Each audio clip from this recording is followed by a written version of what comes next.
Okay, so it's day 3. How does it feel? How you doing? You know, it's really unbelievable, actually. I don't think it's sunk in just yet. There's moments that I feel a little excited about the change, and then there's moments that I'm thinking, oh my God, like what's next? And what's expected of me? Because I certainly don't want to let anybody down. And I know it's a huge responsibility. Right. Do you feel pressure? I think I'm always going to feel, it's just my nature. I feel pressured no matter where I'm at and in any role that I've ever held, because it's just a lot of responsibility. Yeah, and you've held a lot of leadership positions in your 24 years here already. Do you think any specific positions of those have made you more prepared for this than others? Does anything come to mind? Any one of the officer roles, just because it's life or death decisions. But even prior to becoming an officer, I'm talking a fire officer in EMS. I made, hundreds of decisions in one day, and again, it's life or death. So I think all of that and the time that I've spent doing, each of those different roles has really molded where I'm at right now and who I am today.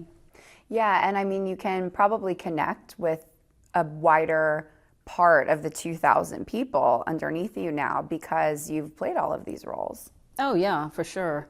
I just visited with one of the fire stations this morning, and they were asking, so where have you been, or where have you not been, really would be a better way to ask that question, because it really has been, I've served in all areas except for arson. But like I said, it's just like that kind of experience and knowing what the men and women go through on a daily basis and how difficult the job can be. I think that goes a long way. And outside of the fire department, you're a San Antonio girl.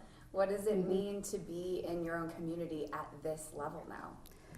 Well, growing up in San Antonio and being here my entire life, I think of it like it's really, the community is like family to me, because not only does my family live here, but the residents that are in and around the community it's just like home to me.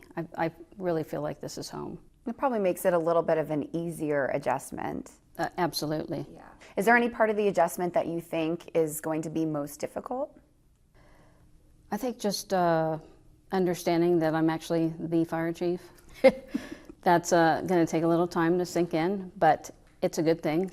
And I know that my peers, actually, even my colleagues, we've worked together for a very long time, and there's that relationship that just has evolved over time, and I just think that goes a long, long way. Being here over 2 decades, you know the inner workings, you know how things kind of function. Are there any big changes or goals that you want to come to the table with? Any changes you want to make off the bat? Well, I think I'm going to take some time because I think I know what the issues are, but just to confirm that, so I don't make a decision that I don't have all the information. So it's almost like checking. I want to make sure that what I'm thinking is in line with what everybody else is thinking and seeing, because I've been doing, my thing, and that was just a portion of the department. Although it was several areas, it wasn't operations. So it's almost like I feel like I need to validate that before I make any changes. Are there any specific spaces you're thinking of? No, I think it's across the board, and it's really with morale, with communication, with transparency and accountability. It's all of those things. Operationally, I think we're very sound. We're a really good, top-notch organization. But I think there's just those little tweaks that we need to make to make sure that everybody's in the best spot that they can perform their best.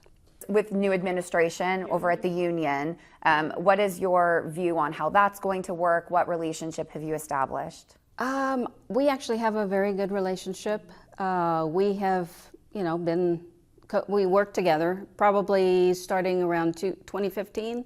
So never anything. I mean, we agree on a lot of things, disagree on some things, but I think it's going to take a lot of just collaboration, and I look forward to it. I plan to meet with him at least once a month, and like I said, we have a good relationship. We call each other from time to time, just bounce ideas off of each other, and I think that's for sure, something that's going to continue.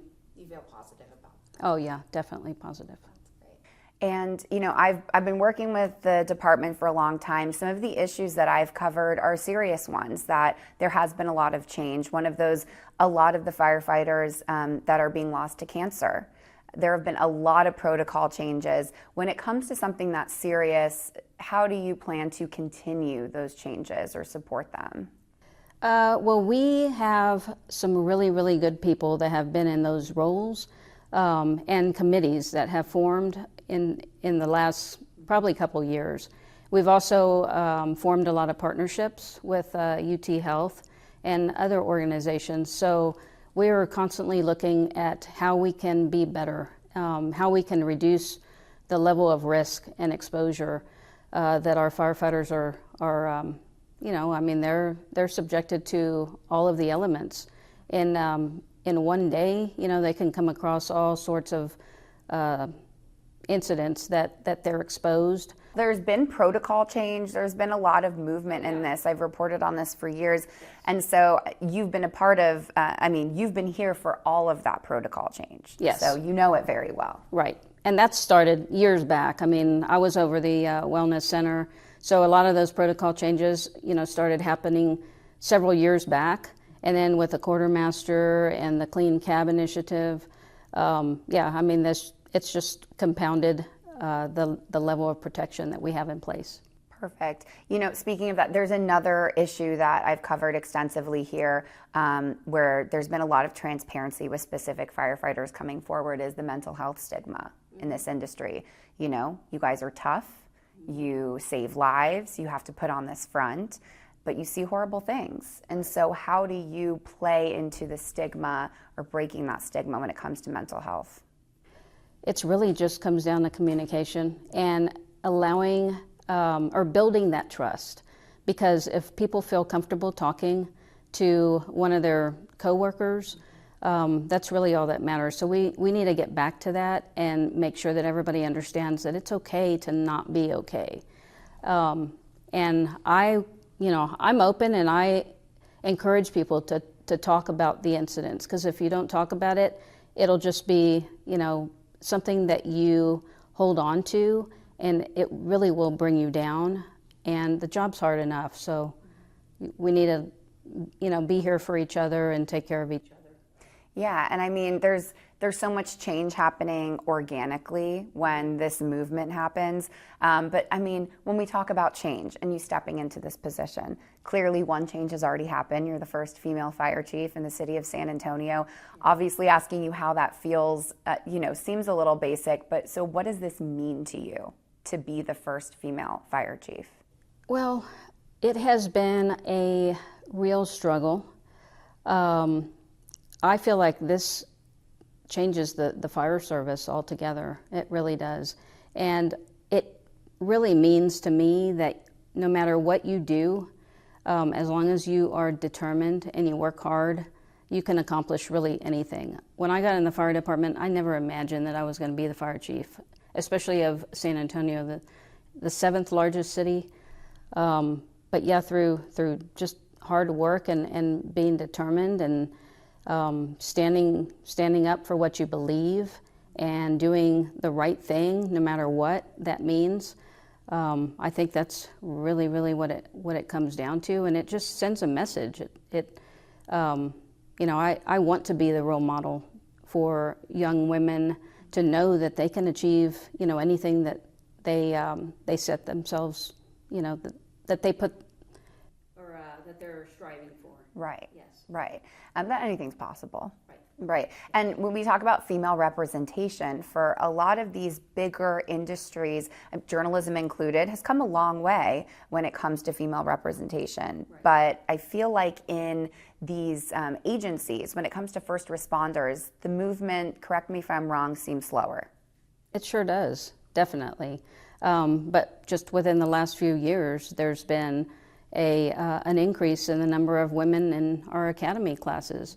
And just putting ourselves out there and taking the initiative to make sure that, we have the Hero Like Her camps and they're able to see us in uniform. And that's exactly what got me in the fire department. It was a lifelong dream. And it wasn't until I saw somebody in uniform that I was like, you know what, I can do this. And it's something that, we really have to change society, because it's just a belief that, there are certain jobs that are for men and certain jobs that are for women, but it really comes down to just helping people and serving your community and doing what you love to do. And that's what it comes down to, is the job itself and not the image around the job. The question that needs to be asked is on the community's mind too, is that your predecessor retired shortly after being accused of saying inappropriate things about women. So filling this position immediately after, what weight does that hold for you in this transition? I had to really think about that one, because I don't want to have the fact that is why I'm the fire chief, because that is not why I'm the fire chief. I have worked my way into this position, and it's been a struggle throughout, and I don't even consider what happened with Chief Hood as, if anything, it made me stronger. And it made me believe that there needs to be somebody in a position that will help other women and men promote and just be the absolute best that they can be, because that's all that matters. And whatever bumps in the road that anybody has in their career, if anything, it just makes you stronger, and it certainly did empower me. Yeah, and that's a good point that you already brought up. To anyone who says, well, this is why they had to put a woman in this place, what would you say to them? I would say that is not the case. Like I said, I worked very hard, and over the years, no matter what position that I've ever been in, I feel like I've gained the respect of my coworkers, and yeah, it's just I don't think that has anything to do with why I am the fire chief today. Yeah, and what stuck in my mind this week at City Council, that standing ovation before they even pushed those buttons. Oh gosh, that was so, I really did. I had to work hard to keep it together. I was about to cry. That shows the support you have with your own people. Right. Right. Yes. And that's the whole point. And that means the world to me. Right. Yes. And so, for the fun side of this, for people who aren't your colleagues, who don't already know you for decades, what do you want San Antonio to know about you, generally speaking, having nothing to do with the fire department, if they wanted to get to know you? Gosh, well, I love the outdoors. I love to hike and to fish, and I love helping people. So really, that's all I can say. And then, that's great. That's part of it. Yeah. Hiking, get out there, right? You got to blow off steam somehow, right? Oh, yeah. That's part of the job. And it's funny, I'm a little OCD, because I would say that I'm hypervigilant, because this career has made me realize all the things that can go wrong. So it's funny, because I give advice to everybody. I'm always looking out. Hey, watch your step there, and don't go through the intersection, without looking both ways. And even though the light you have a green light, but just, life is really precious. So now that I've done the job, and I look out for that sort of thing. But and then just to go back to, it's such a big deal, especially me as a woman, to be interviewing you in this. I know it's not all about this, but the standard is really high, and this is going to make a huge difference for little girls. So just watch, it's not just people entering, adulthood, or people of that age trying to figure out what they want to do. But I think it's a more broad spectrum that we're looking at, to all the little girls who might be watching right now, who have been told boys are stronger than you. You're not as good as boys at certain tasks. That empathy you intrinsically have, it could be better used somewhere where it's not a life and death situation. What would you say to them? I would say that women are better at everything. Yes. No, I would say to follow your dreams and do what makes you happy. Follow your heart and just,